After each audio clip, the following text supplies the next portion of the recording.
আমরা আজকে জিয়াউল হাসানের পক্ষে দাঁড়িয়েছি। জিয়াউল হাসানের পক্ষে সিনিয়র আইনজীবী মিস্টার এমআই ফারুকি উনি অ্যাপিয়ার করেছিলেন। আমাদের একটি দরখাস্ত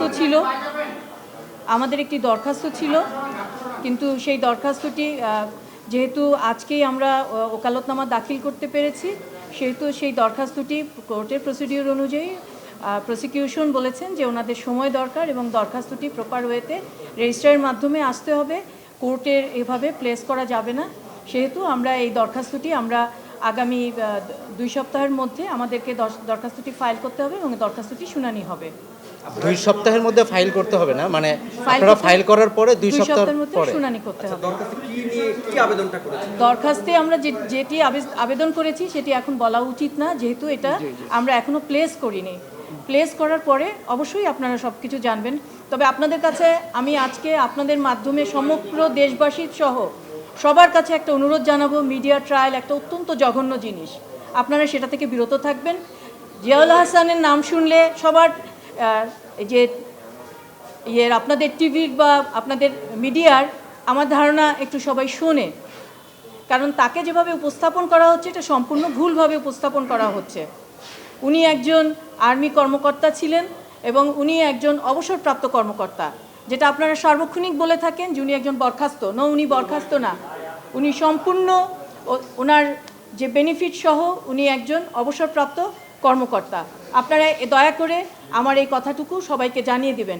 আর একটা বিষয় আপনাদেরকে বারবার বলছি আমি, যে উনি যেখানে কর্মরত ছিলেন এনটিএমসি, ন্যাশনাল টেলিমনিটরিং কমিউনিকেশনের যেখানে ওটা একটা টেকনিক্যাল অফিস।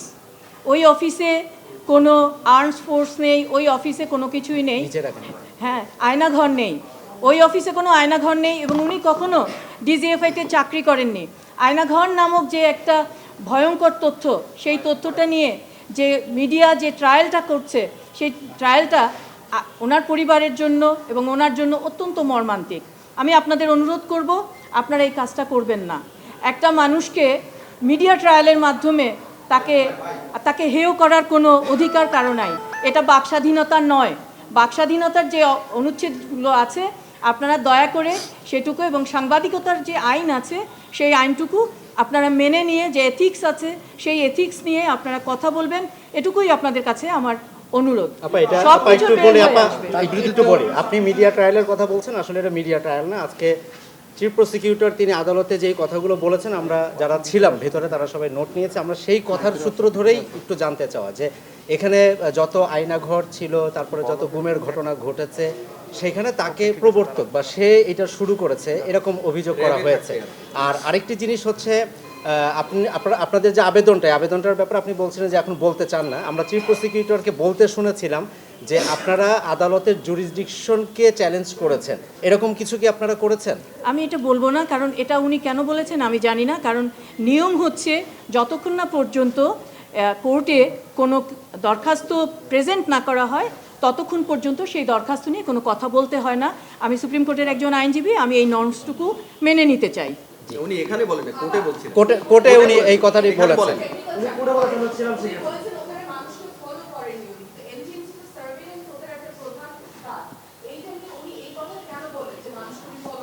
আচ্ছা, এনটিএমসির কাজ কি এই সম্পর্কে যদি আপনারা জানতে চান আপনারা আসেন, আমি আপনাকে একটা লেখা দিব। এই লেখাটা ওনার লেখা। এনটিএমসি কিভাবে কাজ করে।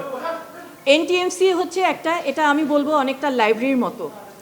এখানে এটা একটা প্ল্যাটফর্ম। এই প্ল্যাটফর্মে এটা হচ্ছে একটা ডিজিটাল প্ল্যাটফর্ম, যে প্ল্যাটফর্মকে সমস্ত ল এনফোর্সিং এজেন্সিগুলো ব্যবহার করে। অর্থাৎ এখানে যেমন ধরেন আপনি একটা লাইব্রেরিতে গেলেন, একজন লাইব্রেরিয়ান থাকে এবং লাইব্রেরিতে আমি যে বই পড়বো, আমি যখন একজন মেম্বার, আমি বইটা আনতে যাব, আমার নামে বইটা ইস্যু হবে। এখন আমি কোন বইটা পড়বো, ইতিহাসের বই পড়বো না গল্পের বই পড়বো, it's totally depends up to me, আমার উপরে ডিপেন্ড করবে। এটা যিনি বই ইস্যু করেন এটা তার কোনো দায়িত্ব না। আপনার কাছে একটু জাস্ট যেই অভিযোগগুলো করেছিলেন সেই অভিযোগগুলোর একটু বলি, আপনি শুধু সেটার যদি আমাদের উত্তর দেন। সেটি হচ্ছে ওনার ব্যাপারে। আচ্ছা, এখন যেহেতু এগুলো সমস্ত সাবজুডিস ম্যাটার, যেহেতু এগুলো ট্রায়ালে চলছে, কোনোটাই কিন্তু কিছু না। যেটা হচ্ছে এখন যে ওনাকে বলা হচ্ছে যে উনি এই করেছেন, উনি ওই করেছেন, উনি কোনোদিন কিন্তু নারায়ণগঞ্জের 7 খুনের সাথে ওনার উনি জড়িত থাকার নারায়ণগঞ্জের সম্পৃক্ততা 7 খুন পাওয়া নিয়ে গেছে। যখন মামলা কথা উনি হবে, অডিও তখন রেকর্ড বলা ফাঁস হবে। করে রাজনৈতিক ব্যক্তি থেকে শুরু করে সব এগুলো জায়গায় অডিও সব ফাঁস করার সম্পৃক্ত। অভিযোগ আপা, রয়েছে। ওনার এটা কোনো উনি করেনি এটা। এটা কচুকাতে আপনি ডিজিএফের বলবেন? যে অফিসে ওখানে তার কথা অবাধে চলাফেরা ছিল, তার বিরুদ্ধে যে অভিযোগগুলো ছিল সেই অভিযোগগুলো এই সবসময় আছে আপনারা একজন একজন কথা বলেন। নিষিদ্ধ ডিভাইস কিনে আড়ি পেতেছেন ফোনে, এটা নিয়ে ওনার কি ব্যক্তিগত পয়সা দিয়ে উনি নিষিদ্ধ ডিভাইস কিনেছেন? আপা আপা একটু বলি, ঠিক আছে। আপা একটু বলি, সেটা হচ্ছে ঠিক আছে। আপা একটু অনেক ধন্যবাদ আপা, আপনার নামটা আপা একটু অভিযোগগুলা আপনার নামটা একটু বলেন। আপনি তো ওনার বোন না? আমার নাম নাজনীন নাহার। আপা একটু অভিযোগগুলোর কথা বল। ওনার advocate। আপনি তো ওনার বোন, আপনি তো ওনার আত্মীয়, ওনার বোন, আপনি ওনার বোন। হ্যাঁ, ঠিক আছে, আপনি ওনার বোন সেটা বলেন। মিডিয়া ট্রায়াল করতে আসে। সবাই মানে মিডিয়া থাক, সবাই ঠিক আছে। বলছে আর ওনারাই কারেক্ট। ঠিক আছে, উত্তর তো দিল না। ধরছিলেন তো? না কিন্তু লাস্ট ভাই লাস্ট না, তবে লাস্টের আপনাদের এই হুরুমদারাম এইভাবে সবাই একসাথে প্রশ্ন করাটা কোনো শোভনীয় কিছু হয় নাই। প্রতিপক্ষ হওয়ার কিছু নাই তো ভাই।